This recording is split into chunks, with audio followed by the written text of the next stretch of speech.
અમારા ગામ ખજૂરી હડમતિયામાં વીસી દ્વારા મરીગલ ખાતેદાર હોય એના ફોર્મ ભરી કૃષિ સહાય 2025ના કૌભાંડ કરેલ છે। જેણે ડબલ ખાતા હોય એમાંથી એક ખાતું પબ્લિકે, બીજું ખાતું વીસી દ્વારા ખાતેદારને જાણ બહાર અપલોડ કરેલ છે, ઓનલાઈન અરજી કરેલ છે। એવા બીજાને જેના ખાતેદાર હોય એવા એના વીસીને લાગતા ઓળખતા સગા સંબંધીઓના આધાર કાર્ડ અને એની બેંક પાસબુક ડિટેલ જોડીને અને ગામ લોકોના ખાતેદારના પૈસા હજમ કરવા માટેનું કાયદેસર ષડયંત્ર રીશું આ લોકોએ। ખરેખર કેટલી અરજીઓ કેટલી હશે? અરજી 35ની આસપાસ છે। સરપંચ તરીકે ખજૂરી હડમતિયા ગ્રામ પંચાયતમાં છું અને જે આ ખેડૂતો ઉપર જે કૃષિ રાહત પેકેજમાં જે કાંઈ ખેડૂતો સામે અન્યાય થયો છે તેને ન્યાય મળવો જોઈએ અને આની તટસ્થ તપાસ થવી જોઈએ એવી મારી માગણી સાથે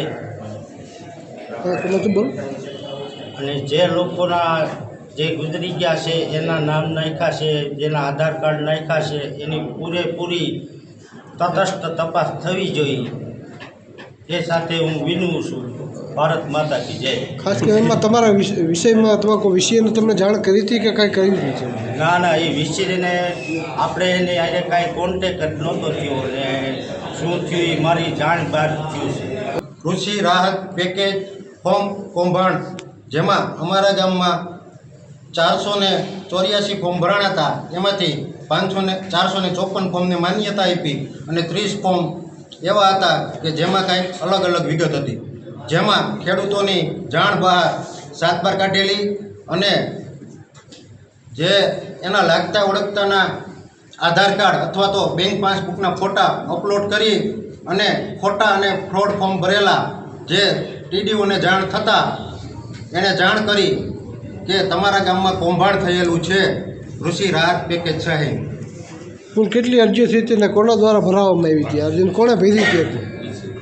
વીસીએ મારફત ભરાણી હતી ખજૂરી હડમતિયા ગામમાં અને કુલ 35 અરજીમાં ટીડીઓને શંકા લાગી કે આમાં કૌભાંડ થયેલું છે, એટલે એણે ગામમાં કીધું કે તમારા ગામમાં આવી રીતે કૌભાંડ થયું છે અને ખેડૂતોને જાણ કરવામાં આવી, જેથી ખેડૂતોમાં રોષ ફાટી નીકળ્યો અને તાત્કાલિક ભેસાણ તાલુકા પંચાયતે 100થી વધારે ખેડૂતો દોડી આવેલા અને યોગ્ય ન્યાયની માગણી કરેલી અને જ્યાં સુધી અમારી માગણી નહીં સંતોષાય ત્યાં સુધી અમે અહીં ધરણા કરી અને બેસવાના છીએ એવી ખેડૂતોની માગણી છે અને અમને ઝડપથી ન્યાય મળે અને આરોપીને સજા થાય એવી ખેડૂતોની માગણી છે।